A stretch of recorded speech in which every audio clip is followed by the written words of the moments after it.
სახალხო დამცველი აჭარის გარემოს დაცვის სამმართველოში რამდენიმე თვის წინ მომხდარ ფაქტს ეხმაურება. ომბუდსმენის განცხადების თანახმად სამმართველოში მომხდარი სექსუალური შევიწროების შემთხვევის განმეორების თავიდან ასაცილებლად აუცილებელია დასაქმებულებისათვის უსაფრთხო სამუშაო გარემოს შექმნა. სახალხო დამცველის რეკომენდაციის შესახებ ცნობილია სამმართველოს ხელმძღვანელობისათვის, თუმცა მოყვება თუ არა რეაგირება ომბუდსმენის მიმართვას ჩვენთვის უცნობია. სამმართველოსაგან პასუხს მთელი დღის განმავლობაში ველოდით. დაგვირდნენ, რომ პოზიციას წერილობით მაინც შეგვატყობინებდნენ. თუმცა დღის ბოლოს ამაზეც უარი განაცხადეს.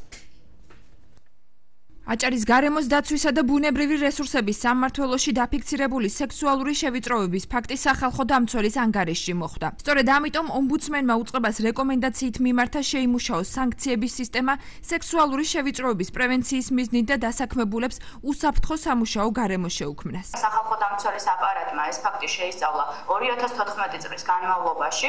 ჩვენს ხალხს არსებული მასალებით, ასევე მხარეთა ახსნა განმარტებებით იკვეთება, რომ ადგილი ჰქონდა ასეთ ფაქტს. არა სექსუალურ ძალადობას კიდევ ერთხელ დავაკონკრეტებ, არამედ სექსუალური შევიწროების ფაქტს. შესაბამისად, სახალხო დამცველმა მიზანშეწონილად ჩათვალა, რომ აღნიშნული რეკომენდაციით მიემართა კონკრეტული უწყებისათვის 8 თვის წინ გარემოს დაცვის სამმართველოს თანამშრომელმა კოლეგას სექსუალურ შევიწროებაში დაადანაშაულა, რის შემდეგაც ის სამსახურიდან გაათავისუფლეს. ამ დროისთვის გათავისუფლებული სამსახურში აღდგენის მოთხოვნით სასამართლოში დაობს. მისი ადვოკატი თვლის, რომ სახალხო დამცველის მიერ გავრცელებული მიმართვა პროცესის მოგებაში დაეხმარება.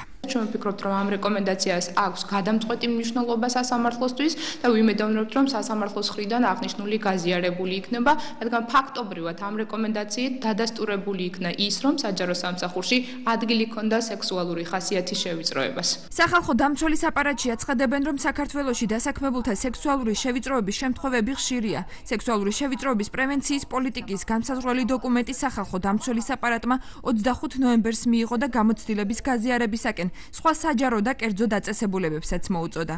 საქართველოში საკმაოდ ხშირია დასაქმების ადგილზე სექსუალური შევიწროების შემთხვევები, თუმცა აღნიშნული ტაბუდადებულ თემას წარმოადგენს და ამ ფაქტის შესახებ არ საუბრობენ.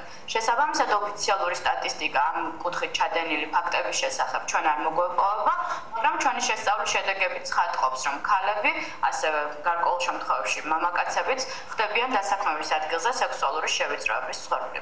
სწორედ ამიტომ სახალხო დამცველმა გაიზიარა რა საერთაშორისო პრაქტიკა, შეიმუშავა პრევენციის დოკუმენტი. სახალხო დამცველის ანგარიში დაფიქსირებულ ფაქტთან დაკავშირებით დღეს აჭარის გარემოს დაცვისა და ბუნებრივი რესურსების სამმართველოში კომენტარი არ გააკეთეს.